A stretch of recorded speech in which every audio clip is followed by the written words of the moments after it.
Noida PG horror, प्यार, pressure और गोली, Sonu murder case full story. तो हाँ, आज हम एक मर्डर केस के बारे में बात करने वाले हैं जो कि नोएडा के याकूबपुर गांव में हुआ था।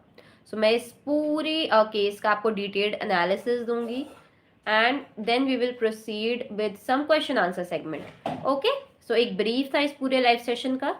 चलिए, नमस्कार दोस्तों, बिंदास भारत के एक और लाइव में आपका स्वागत है। मैं हूं रौनक और आज का लाइव थोड़ा हैवी है, थोड़ा अनकंफर्टेबल है और बहुत ज़्यादा ज़रूरी है।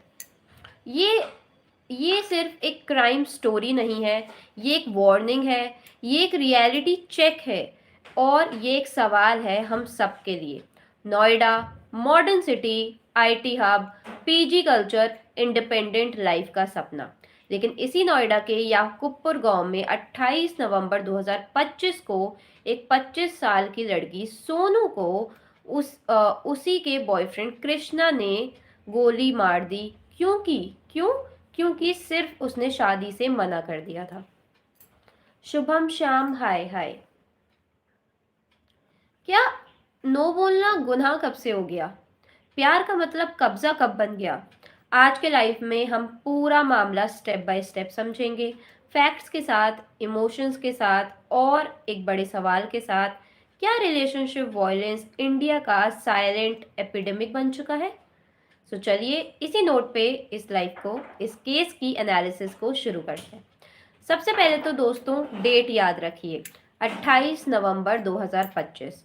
टाइम शाम के करीब 7:30 बजे। जगह थी नोएडा फेज 2, याकूबपुर गांव, गली नंबर 19। एक 5 स्टोरी पीजी बिल्डिंग जहां मोस्टली वर्किंग गर्ल्स रहती थीं। सोनू, जिनकी उम्र 25 साल थी, अमरोहा या याकूबपुर से बिलोंग करती थी। रिपोर्ट्स अभी क्लियर नहीं है, मिक्स्ड है।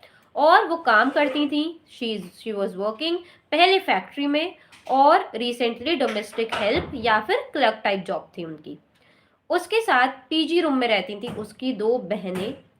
कई रिपोर्ट्स कहती हैं कि वो 2 बहनें 17 और 24 साल की थीं। कुछ रिपोर्ट्स कहती हैं कि वो 18 एंड 22 साल की थीं। लेकिन एक बात क्लियर है, वो दोनों इस केस की आंखों देखी गवाह हैं। शाम के टाइम पे, शाम का टाइम था, जैसे मैंने आपको बताया, शाम के करीब 7:30 बज रहे थे।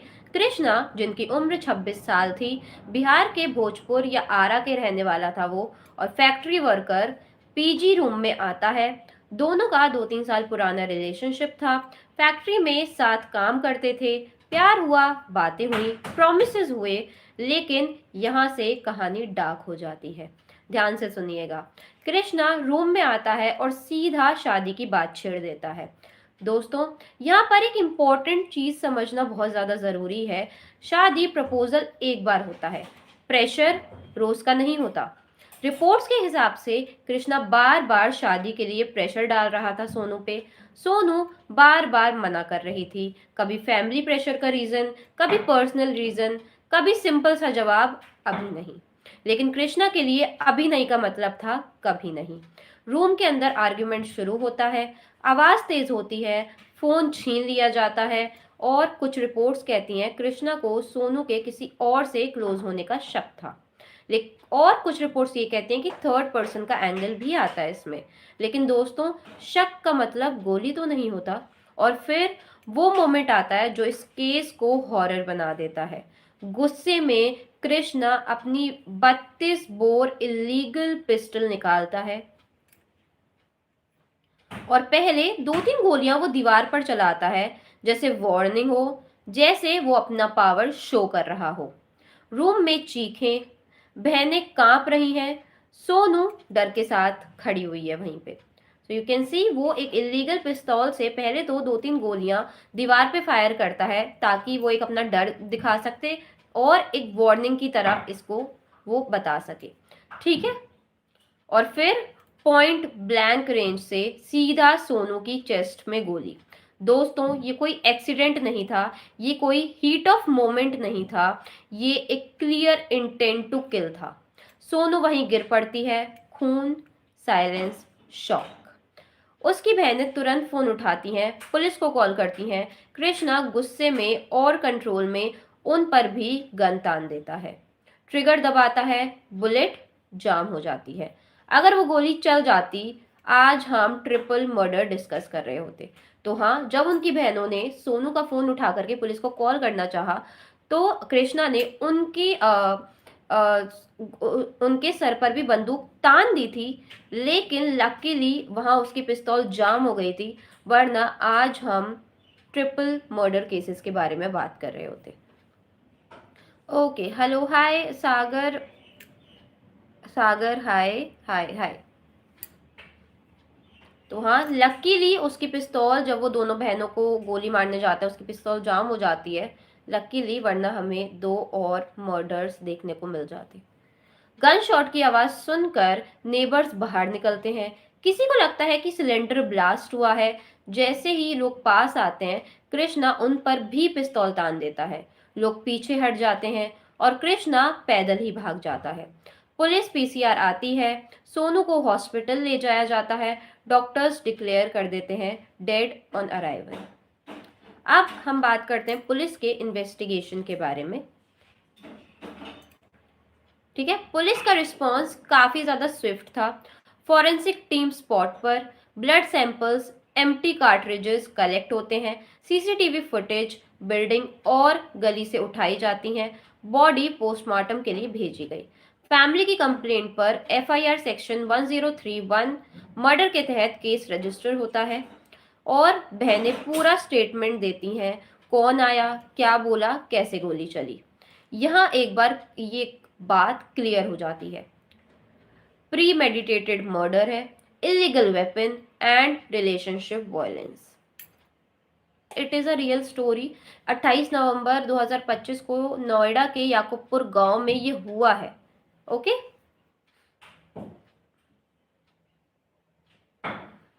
तो हाँ, it is a real case. चलिए आगे बढ़ते हैं, अक्यूज्ड का बैकग्राउंड देखते हैं थोड़ा सा। अब बात करते हैं कृष्णा की। बिहार भोजपुर आरा का रहने वाला था वो। नोएडा में एक फैक्ट्री वर्कर था। मिडिल क्लास माइग्रेंट बैकग्राउंड था उसका।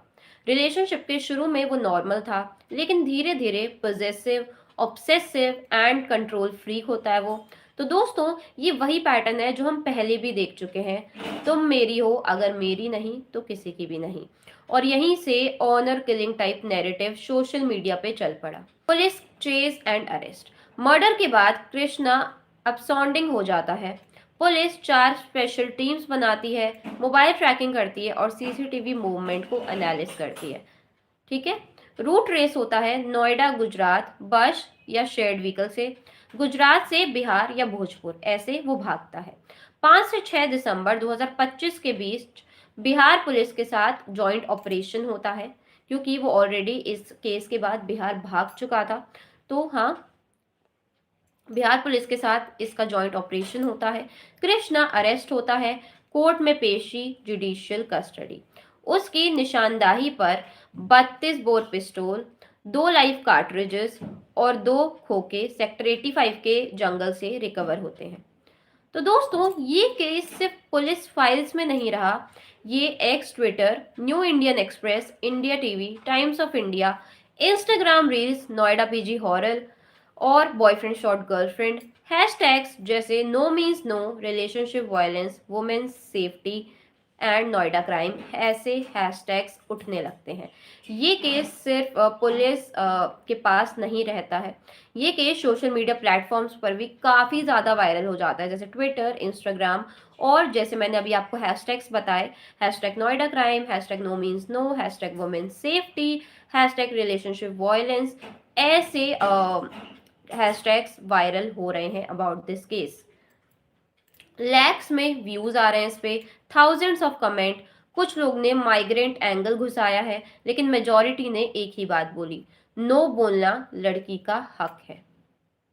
अब दोस्तों, थोड़ा रुक के सोचिए, ये केस यूनिक नहीं है, ये पैटर्न है। दिल्ली, नोएडा, गुड़गांव और बैंगलोर, ऐसी जगहों पे ये जो पैटर्न है ये काफ़ी ज़्यादा नॉर्मल है। PG culture plus relationships plus obsession is equals to danger. Questions आते हैं, क्या हम रिजेक्शन हैंडल करना भूल गए हैं? क्या प्यार को ओनरशिप समझने लगे हैं? और क्या इलीगल वेपन्स इतनी इजीली मिल रहे हैं? इस केस से ये सारे सवाल उठते हैं। पुलिस ने अपना काम किया, वो अरेस्ट हो गया कृष्णा, लेकिन सोनू वापस नहीं आएगी। अब आगे क्या? अब आगे क्या? केस अब कोर्ट में चलेगा। चार्जेस जैसे murder, illegal arms and criminal intimidation, punishment life imprisonment या death penalty rarest of rare पर डिपेंड करेगा। बहनें ट्रॉमा के साथ जाएंगी, फैमिली ब्रोकन है।